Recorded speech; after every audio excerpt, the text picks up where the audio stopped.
online broadcast network, AFTERBUZZ TV. Over 20 million weekly downloads in over 150 countries, and your number one source for after-show entertainment.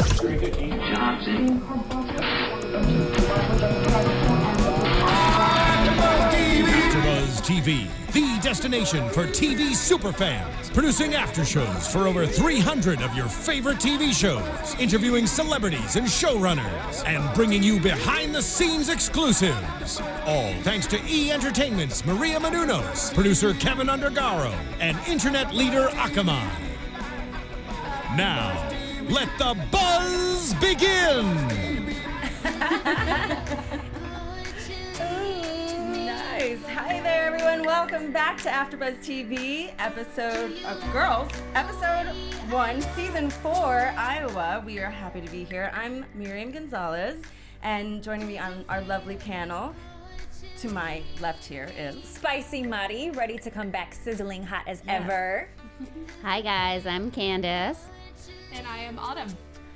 Welcome, ladies. This was a great episode of Girls, and I am so excited for the new season of, whoa. We've been in anticipation for a while, so do you guys feel like they started off the season strong for the premiere? What do you guys think about the premiere? Well, like we were kind of talking about, it seemed more of a finale than a premiere. I feel like it reflected new beginnings. True. You know, endings and new beginnings, and I mean that's typically what happens in a lot of in anyone's journey.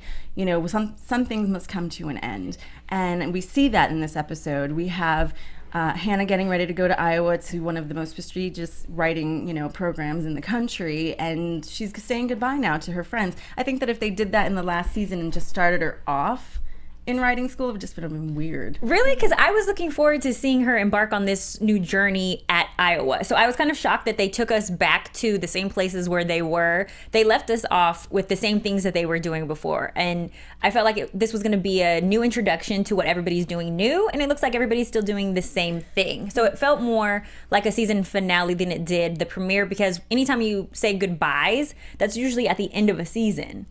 So they started off the season with goodbyes. That's fair. I think what they really did a nice job with, though, and I kind of appreciated, was the fact that they did touch in on everyone in a way that I remember when I was sitting down, I had gone over everything back on Wikipedia because I haven't rewatched the seasons. I just remember it from last year. Mm-hmm. So I was trying to go over my head, okay, where is everyone exactly? Where? And obviously they have previously on Girls, but it was nice to kind of be dipped back into that world, so that next week I'm guessing they're really going to go full throttle. Yeah, that's what it looks like. Absolutely. And we see that, I kind of liked seeing where everyone stood from last season at this point. Yeah. It's like, okay, where is Adam and Hannah at? Like Adam, in this episode, I kind of had to take a step back. I'm like, wow, he really has come into his own, all these seasons, how he's expanded. And think about first season, how he was just always in the apartment, would never leave. Now he's a working actor. Very and just true. Making it, doing what kind of a Torpica commercial. That's awesome. I love that. They definitely show us the difference between who Adam was and who Adam is now. I like that we've got to see this change and growth in Adam, but I feel like I liked him being that awkward, not giving a care person, and now seeing him in the vulnerable. In this Hollywood scene in New York, it just seems kind of, gosh, I don't know, please don't become another statistic. Talking about, I don't like how I look. Right, that doesn't sound like you. No, Adam, don't. Sometimes when you drink the Kool-Aid, that's what happens. He's drinking the Kool-Aid, for sure. That's what I kind of love about the show, is I think it does do a really nice job of pretty accurately representing, not necessarily the stereotypes, but we all know those people. Maybe they're more extreme versions of those people, but we all kind of have an idea in our head of, oh my God, this reminds me so much of so-and-so. We won't name names, but I go to theater school. I know 800 people who are in a similar situation where they're doing, Torpica commercials, and suddenly they're hot shots and they're worried about the way that their face looks, which is totally understandable. So it's really nice to, even though on a character level it's hard for me to go with it, so accurate representation of what I think would happen to this guy if he was thrown into this world. So what did you guys think about where Hannah and Adam are in the relationship? Do you think that the no plan idea and acting as if he doesn't care, is that real? Is that a facade? What do you guys think about that? I think that's the smartest way to go, in all honesty. When you're on a new journey like this, you don't know where the road is going to take you. And especially when you're not, it's hard enough to have a relationship if you're not living within a 10 to 15 minute distance. What? To have one that is not in the same state. I mean, come on. It's hard to date somebody if you live in the city and they live in the valley. Right. That's a long distance relationship in LA. Yeah, especially when it comes to long distance. And nowadays he touched on the whole fact that modern communication, Right. you can text, you can talk all you want, but it doesn't replace actual interaction in a lot of ways and physically being there. Yeah. So I think that it is the smarter thing to do is to kind of play it by ear and be a little more open to the circumstances. However, the pretending that he doesn't care is very Adam, but I think they did kind of hint with him kind of looking out at her as she drove away that He does care. He does care, absolutely. Well, for Adam, it's putting yourself in that vulnerable place. When watching her leave, that's hard. But I do like how earlier in the episode when they're sitting, first of all, they go out to dinner in the beginning of the episode with her parents, and the toasts that are going around the table are just beyond. First, her dad starts off with, cheers to you, you were slow to grow, Right. which is obvious. But, that was cute. And then, she comes back with the most critical toast to her parents. It's like, you didn't believe in me, and Like a F you kind of toast. Pretty like much, yeah, it really like was. a jab. But on a kind of showmaker standpoint, I love the fact that they opened the season with them at dinner because it kind of mirrored the first season, Yeah. obviously, Yeah. where they open, and they're in totally different places now. So it was a nice kind of drop in of, remember where we were when we started, which was Right. her being Cut off. cut off. Not basically, her being cut off. To now she's on her way to grad school, and this is where she has come from her whole speech of I'm gonna be a somebody. And so I was very appreciative of that decision. absolutely. Well, they And- showed... Oh, sorry, go ahead. No, I was going to say, the fact that she has progression is the one thing that she's needed to do this all 3 seasons up until this point, and we finally are seeing that, and it's exciting. But then they show us that it's still the same old Hannah when she orders fries at this restaurant. They're celebrating. They're at this fine dining restaurant, and then she's can I get the fries? So it still shows she's still up to her same habits as before. It's like that saying, you can take the girl out of the ghetto, but you can't take the ghetto out of the girl. Right. It's Right, that yeah. saying applied to Hannah, though, in this particular instance. Absolutely. And then Adam comes and lets us know his feelings in a way. I mean, although he's being very unemotional about the situation, he still is undercutting her every opportunity that he gets. Just for him saying, and we saw this several times on the previews and then they showed us again, but, to Anna being the same old, what was the quote that Adam had said? Hold on, I wrote it down.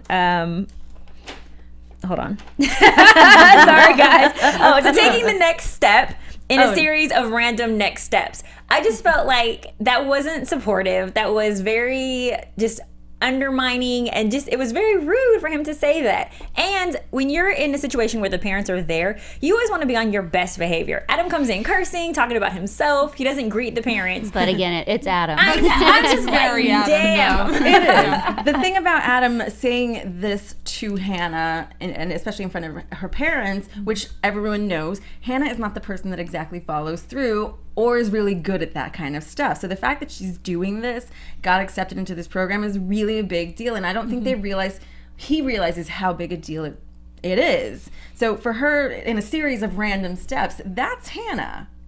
Yeah. That's Hannah in a nutshell. No, it is, but it's just her parents already said, she already just gave this speech about her her parents not having any faith in her. So then it kind of shows that the man who she's trying to make things work with, like distance, doesn't have any either. And I just don't think that he agrees or supports her decision.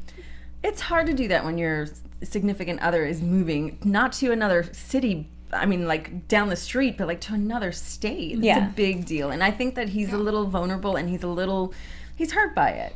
And in his own way. Yeah, and especially for someone like Adam, who we've seen in previous season, the way he reacts when something affects him negatively, his tendency is to lash out.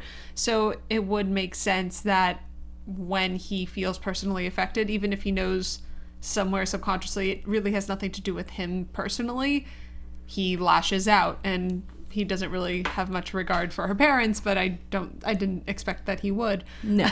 Well, I do like, though, you can see that he was somewhat supportive in the very end when, as she's packing, getting ready to go. And when he's looking out the window. Oh, no. Like driving off. Beyond that, as she's packing the night before, he is getting, she's like, do you want me to put this stuff somewhere? I should take some of this stuff or whatever. And he's like, no, I like being around your stuff. That was so sweet. It really was. And it's the fact that, when they were making love, there was a sweetness about that there. Normally he like bangs her like some naughty school child. And so they're connected in a different way than when they first started. And so he's feeling a loss. And for her to leave, now first of all, if that was me leaving, I would have kissed him on the forehead at least. Something, like, honey, I'm leaving. But she didn't want to wake him up, and he was awake, and it was, goodbyes are hard. Yeah, but you don't not wake up somebody when you're moving away. Like, this is your boyfriend who you live with. You're moving out of the house to another city. You wake his butt up. They were avoiding the goodbye. The drama of goodbye. Well, I think there was a lot of tension actually in that scene, the sex scene that they did have. And right before it, there was that underlying tension of we're trying to be normal, but all this whole thing is going to... There's no plan. There's no plan, which regardless of whether or not, I personally think that would be the best decision in a long distance relationship. I'm not sure. I've never been in one. But easier said than done. A lot easier said than done. So, as a relationship expert, which I am certified, the best thing to do is to always have a plan. Because if you don't have a plan, then plan to fail. Because what they're doing is not having any accountability towards each other, not having any type of genuine goals or... there's no long-term effect. Like, there's not going to be anything where at the end they're going to be able to even have anything to look forward to when time passes. And so they don't even have like a call schedule going on. Okay, so like, let's try to do it around it. Like, they have nothing. And so they're just going to fall off the wayside if you don't have some type of plan. So I think that what they're doing is completely unhealthy and is not the best plan of action to not have a plan. What do you indicate she's not happy about it, but... What do you girls think about Jessa's comment? How she's like, you should at least just break up with him. I want to know I don't understand what's going on with Jessa and Hannah, because Jessa seems very upset, like Hannah addressed, but it almost looks as if Jessa's playing kind of avoiding her emotions as well. But I don't think that it's more disappointment. I think that Jessa's just lashing out because she's not doing anything with her life as well, and she sees her friend who is the mess up in the friendships, like, now moving on. So I don't know if it has something to do with that, and she's just trying to take it out on Hannah. Like, I really have no clue what it is. Well, Jessa, as we remember when Jessa was in rehab, Jessa and Hannah have a very special relationship, to the point where when Hannah went and broke into her, mental, the 7 thing that she was doing, it wasn't Adam that broke her, it was Jessa. So they have this connection that's unlike any other. And when Hannah felt the loss, now Jessa's feeling that. And we see that when Jessa starts giving her the lecture in the bathroom about, you could do this anywhere. Why do you have to leave New York? Why do you have to leave this environment when you can do this here? And so that's what that's all about. It's she's experiencing and feeling this loss, and she's taking it out on her. She's mad at her about it, but there's nothing that she can do about it. And now, because Jessa now has lost 2 people in this episode. She lost Birdie, which that was hilarious. That was absolutely hilarious, and we'll talk about that in a second. But now she's lost Birdie, and she's lost her best friend. So 2 people that she's relied on heavily for, that she has something really good in common with, they're gone. So back to your point about why would she say that you should break up with Adam, you don't want to be with him anyways, where did that derive from, like you asked? Because I think that she's interpreting Hannah leaving everybody as abandonment. So if you're going to abandon us, if you don't really want us in your lives anymore, because that's what you're showing us, then just address it and be honest. And I think that's what Jess is trying to say is I can't respect somebody who's trying to lie to us and themselves. Like, just be honest with yourself. You don't want us a part of your life anymore. You're trying to move on, which I don't agree. I don't think that she doesn't want them a part of her life. I think she's just finally choosing to make a responsible decision. Absolutely. She's growing in her career and educating herself so she can go to the next level. I mean, because obviously she doesn't want to be writing, Neiman Marcus ads for the rest of her life. She wants to make, be able to write her book. And this program is going to be the one that helps her do it. Yeah, and Jessa has a tendency also, as many characters on the show do, to take things personally when things happen to them. And there was that whole speech, obviously, that Birdie's daughter Ricky had earlier about the "what did someone call you special" thing, which I thought was hilarious. Oh, that was my favorite. Well, especially since my generation is constantly being accused of the "oh, you're a special snowflake" thing. We hear it all the time. But yeah, I think that was very poignant and also has something to do with her lashing out at Hannah in that moment, because regardless of whether or not she thinks that this is actually a responsible decision, she feels abandoned, and because of that, she's twisting it and turning it into her fault. She's placing the blame on someone else, which she tends to do. She has a tendency to run away from her issues, literally and figuratively. No, that is very true. That's Jessa for you. But so it's Adam and Jessa that Hannah's not getting support from in this particular situation.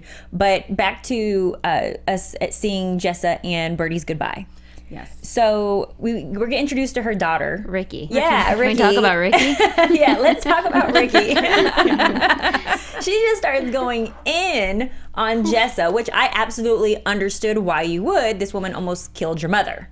Oh yeah, I think she was perfectly legitimized in that. I think that's 100% understandable, considering you're looking at the person who tried to, and almost successfully, kill your mom. I'd be upset. I think she handled it pretty well, all things considered. Absolutely. I mean, it wasn't cool that she did that, but she was honoring Birdie's mistake, and the fact that Ricky's now taking Birdie to Connecticut is the best thing for her, because you have two mentally unstable people. Don't put them together. Just don't put them together. It's not a good idea. And I really do like how Ricky was like, when you're called stupid, it's, when you're called special, it's meant that you're stupid. And that to me, it's like, I've said it to people. I'm like, you're just the special person. Oh yeah, thank you. I thought that was a compliment. No. Well, actually, what I was saying about the whole special snowflake of it all, and I think they touch on it a lot in this show, actually. This was the first time I can recall in a while that they've actually said it outright. But there's kind of an underlying, not message, but theme, the current that runs through the show about this kind of group of young people and how generation. Yeah, this being generation. Lost. Very lost. Very lost. And a lot of it, some people would attribute that to the whole special snowflake syndrome, which is everyone is perfect and unique and will succeed if they just tried their hardest and are themselves, which I'm not saying is complete bull, but at the same time, there are many different factors. And so the whole idea is that everyone grows up and feels entitled. Yeah. And so you see a lot of entitlement on the show and kind of the problems that come with that entitlement. So it was kind of interesting. I thought it was kind of ballsy, frankly, for her to just come out and outright say it. And it was funny at the time, but I think that she literally touched on a huge theme running under the show. Well, I'm sure it's something that she's personally probably experienced, because this is supposed to be reflective of her life. So at the same time, she probably wrote that in there of something that she's personally experienced. Oh, no doubt. Absolutely.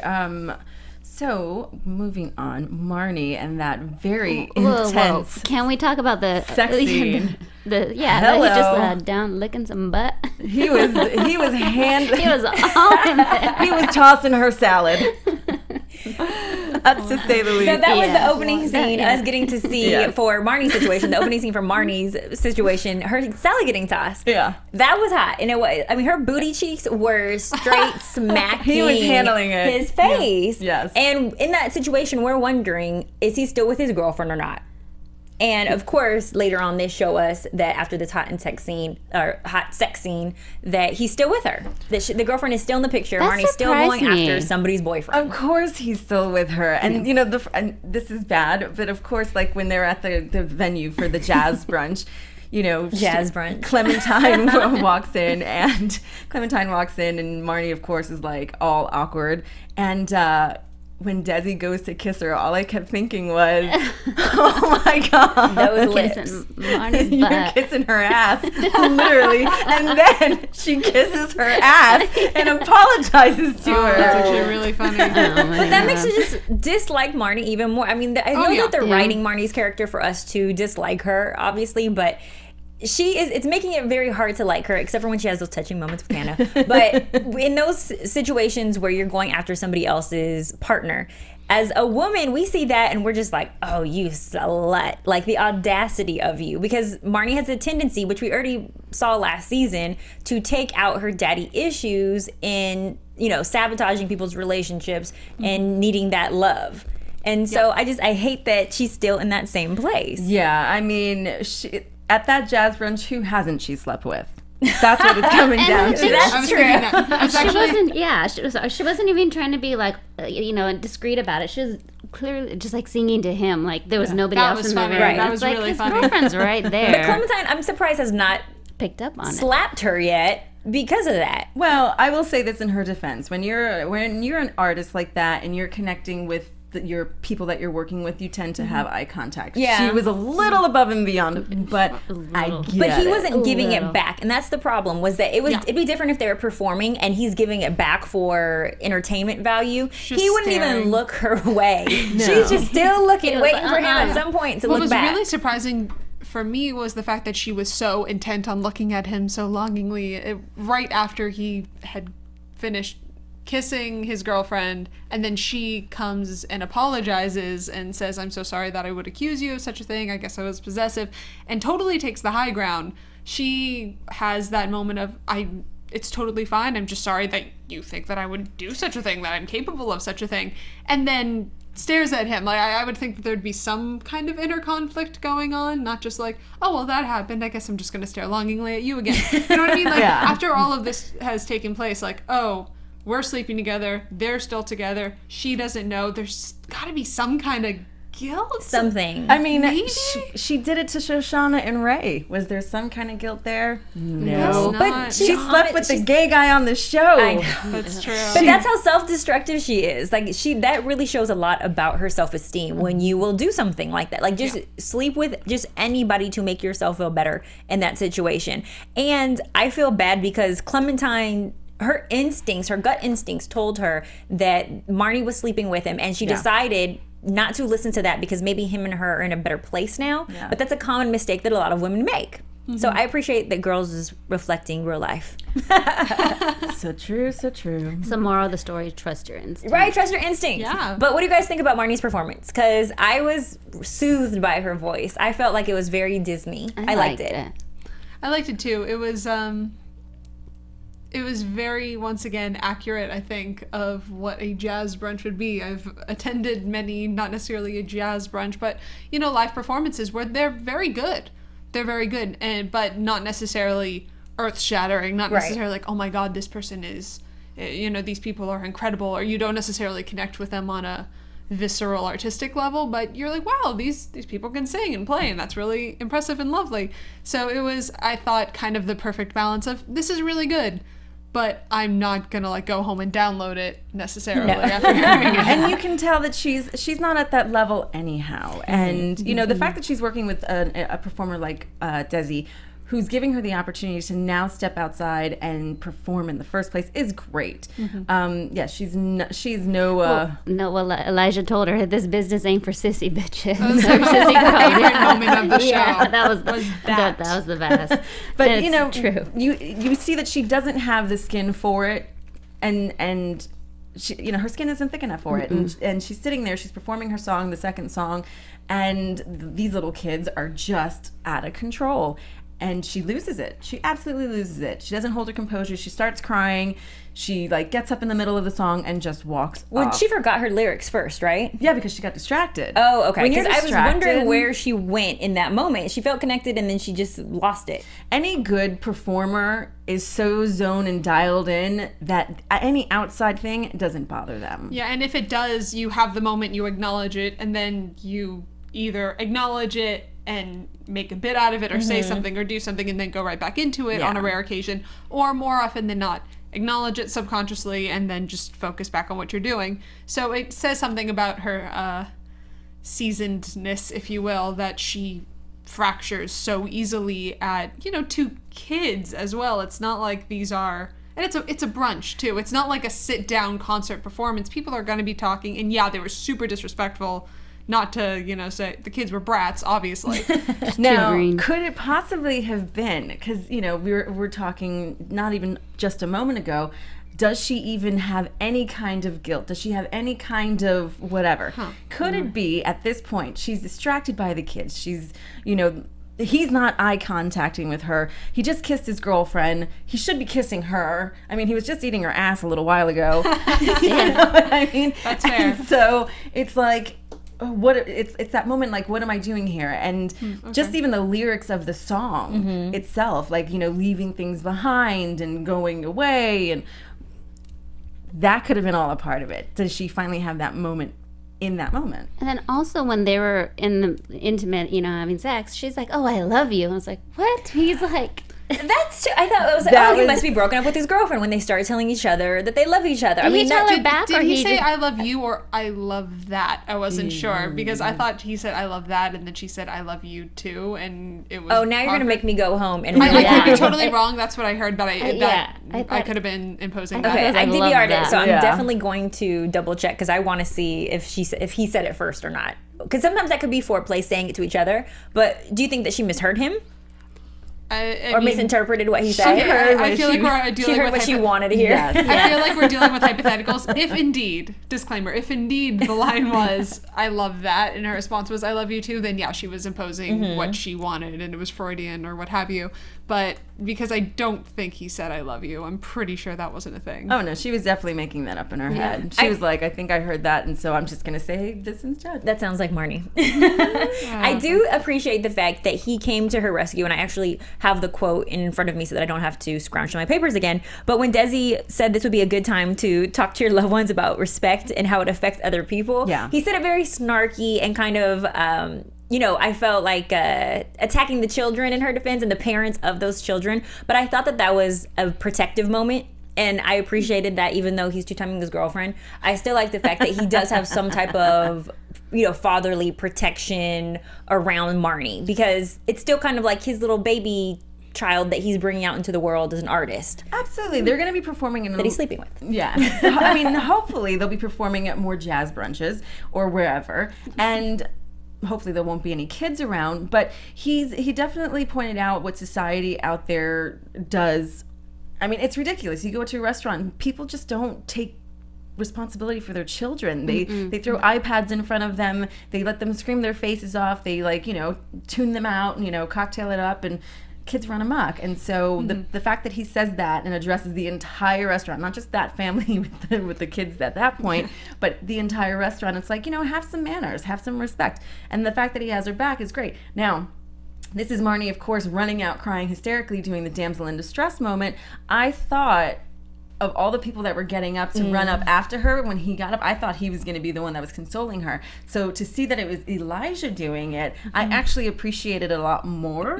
Same. Because that would have been a whole, like, all right, Clementine's going to come up in here and not be having any of this. So he couldn't be the guy to do it, even though he's two-timing her. So when Elijah goes outside and kind of gives her the you know, you need to get it together, you know, what did Judy Garland and Lady Gaga have in common was probably one of my favorite things, because it's true. It's like you have to have a thick skin to be in this business, in any part of the entertainment business. And, you know, he said they were bad bitches who didn't give a fuck. And you have to be that way. You can't care what people are thinking. You can't, you know, be freaking out. And you definitely can't pull a dramatic in the middle cry, run out the restaurant situation, because then no one's going to come to your rescue. Because then what happens is, you know, even though Elijah's ex-boyfriend, who was just rude as all can be, and I can never remember his name. I just remember him, you know, Broadway guy. You know, he's sitting there at the restaurant. Now, this is a guy who's sitting at the table with the three Lisas, and they're, you know, having mimosas. Who knows at what part or where in the industry they are at? You never know who is who at any given point. And any credibility of her being a thick-skinned, good performing artist totally went out the door, to the point where when they're walking out of the restaurant, they say to her, "Oh, well, you know what? You can be like a person in the courtroom in The Good Wife." Background, pretty much. You make a great victim. Yeah. Right? Yeah, You or make an excellent they were victim. going Was an in on amazing her. kind of Yeah. moment. I mean, it was terrible and it was And awful. then anybody knows Central Casting, like that was their recommendation. That's of course where extra and background get work from. But I just was surprised that she didn't defend herself and that Elijah didn't defend himself in that moment either, because they were being so mean. I felt so bad There's for also them. that moment of shock of, are you kidding? And obviously with writing with girls, it's kind of stylized in that particular way, Yeah. where Yeah. sometimes people will say things where, Kick them when they're down. yeah, exactly, where maybe people wouldn't necessarily get away with it if Yeah. they just said it really. But that's kind of the point, because they're bringing to attention Her things weakness. weakness, and kind of highlighting or underlining, if you will, things that we all kind of are aware of. That are happening socially, but we don't actually put forth. Mm-hmm. And so that moment when he talks about you'd make an excellent victim, about being on the SV Law and Order Special Victims Unit. exactly, that was just that was like a little highlight moment of you're a victim. Right. And I love that Elijah That was didn't good. coddle her and said the truth, which That's- is you can't be a sissy bitch. No, it's the reality. It's the reality, and the fact that they pointed that out, she needs to know that. In all different aspects of her life. You know, and recently. it's the thing that I love about the show is it is very realistic. This is what's going to happen. This is what happens in real life. You're not going to have people going out there and coddling you and saying, "Oh, honey, it's okay. Let me shut my children up so you can sing now. Go ahead, darling. Go, go, go." Yeah, it's nope. not like that. You got to like power through it. The same thing with, with Adam and not getting the jobs that he wants. Going in Yeah. as the biker, but not the right kind of biker. Tour de France biker. It's very realistic, and we see a big reality check with Shoshanna tonight as well. She finally gets to graduate. She doesn't get to walk the stage, and the Mel and Mel, her parents, who do not get along. Yeah. I mean, it's her dad. Her dad lives in the gay neighborhood, but is he gay? So, Thought so. I'm pretty Right. sure, but I don't know. I can't remember. But it didn't look like Shoshana had too much progress from last season. No. When it felt like they took us back to now her just getting her certificate and piece of paper. yeah, and also coming to the realization that she should maybe apologize for manipulating Ray. But I don't think that there was too much of a change from where they left her with her. No, Shoshanna has always been one of the characters that's always been kind of on the back burner when it came to this show. So when she has those moments, which I think maybe as the episodes get into it, which will be interesting, being that Hannah's in Iowa, it'll be interesting to see how they focus on all the characters.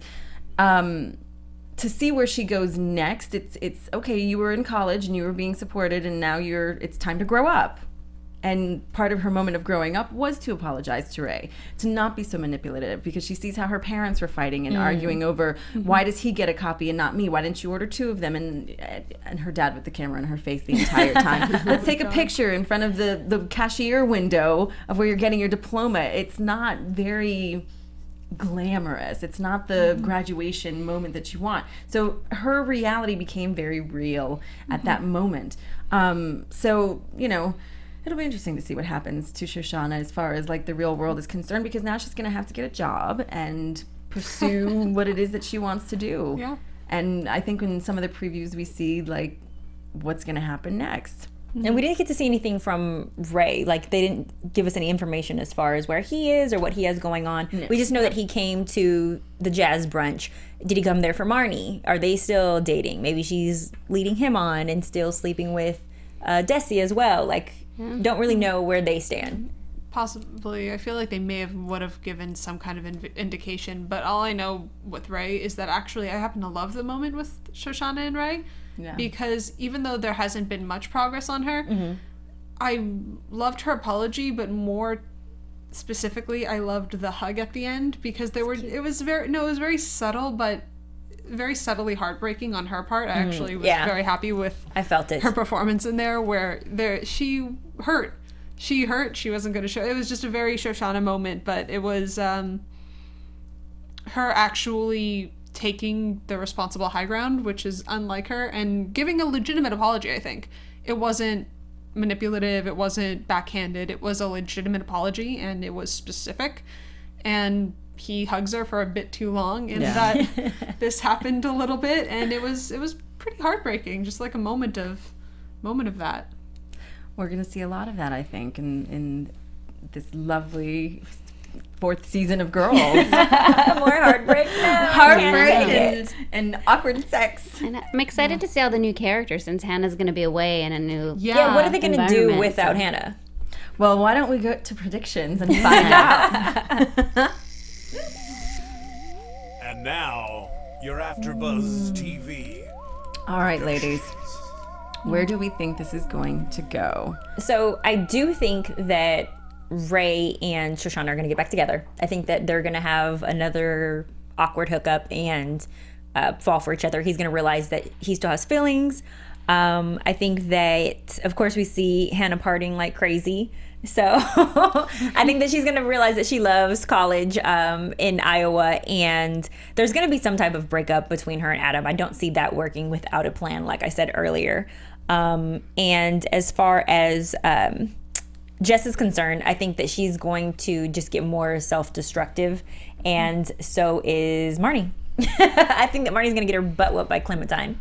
I think you kind of covered the docket. But those are your guys' predictions too? Yeah. Pretty much. I mean, Yeah. as Adam is concerned, and as Hannah and Adam are concerned, I definitely think it's pretty much being set up for some breakup. kind of, if not breakup, serious, serious turbulence. I don't think that that's just going to be. Can you see him or Hannah cheating on each other? Maybe. I could see Adam.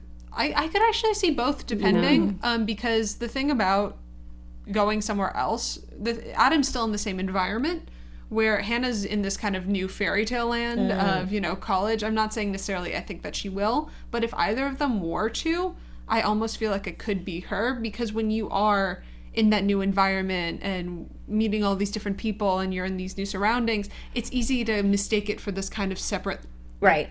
kind of reality and cut yourself. It's like the same thing when people go on vacation and then have affairs and come back, or they study abroad or whatever. Or they say long distance doesn't count as cheating. Yeah, exactly. Area Because code. it feels like an alternate reality. Not just Don't tell me you said that before, Miriam.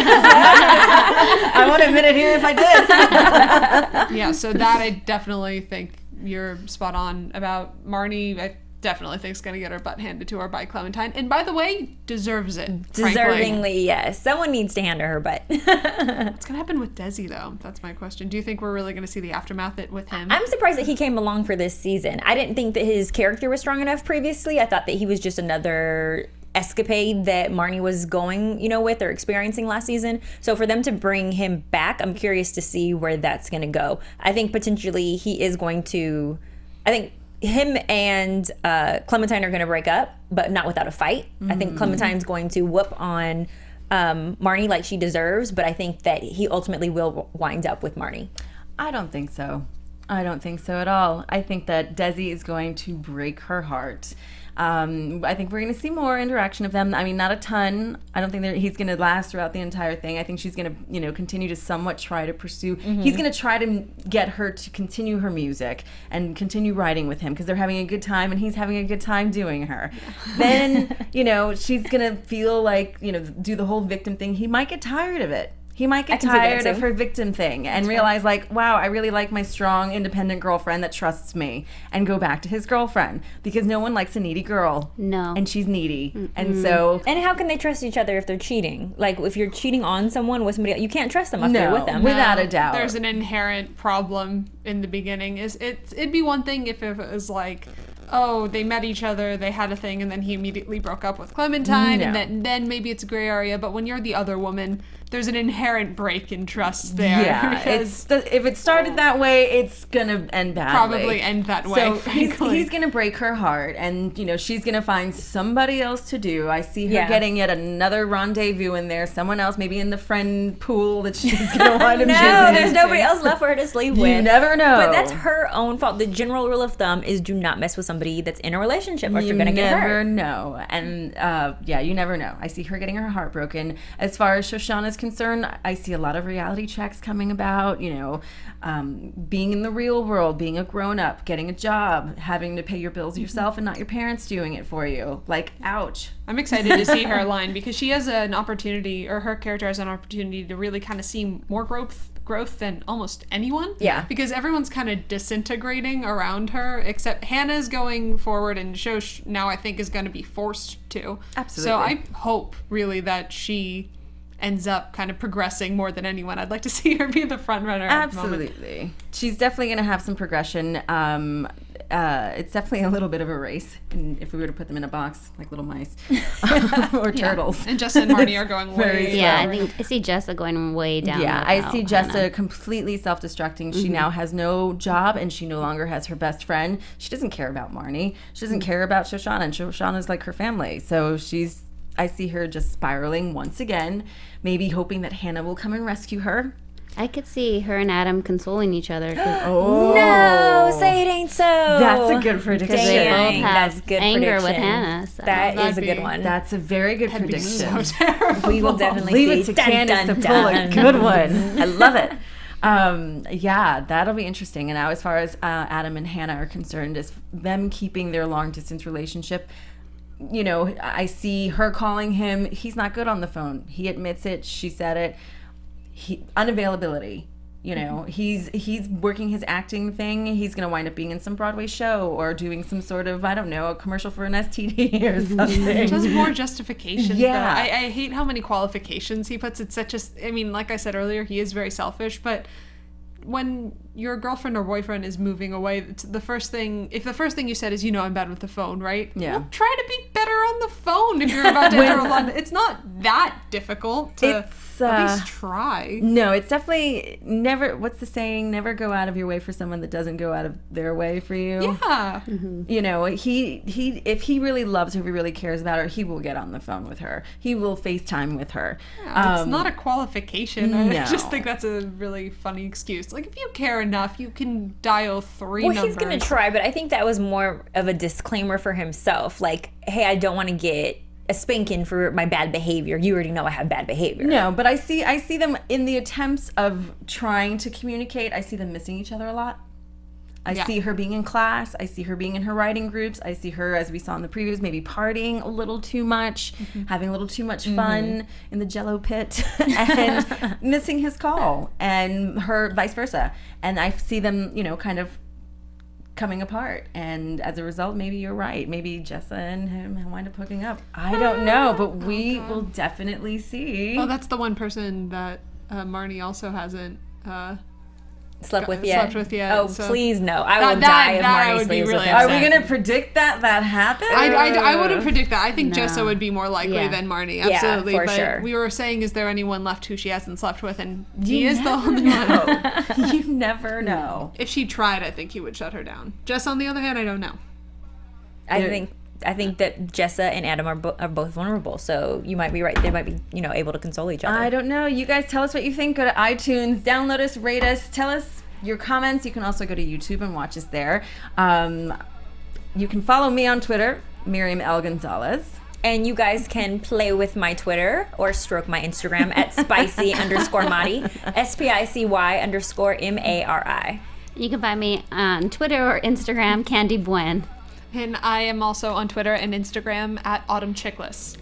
All right, guys, until next Sunday, we will see you then for the next episode of Girls. Have a good night or good day. From executive producers Maria Menounos, Kevin Undergaro, Phil Svitek, and the entire AfterBuzz TV staff, we would like to thank you for listening to the AfterBuzz TV network. To watch or listen to other after shows and post comments or questions, be sure to visit AfterBuzzTV.com. I'm Sir Richard Wentworth, and this has been a presentation of AfterBuzz TV. Buzz you later. The views expressed herein are those of the hosts only and do not necessarily reflect the views of AfterBuzz TV. Who's or it its you're owners hearing, or principals. only of the host only? Big ha. Oh my goodness, it's so funny. Oops.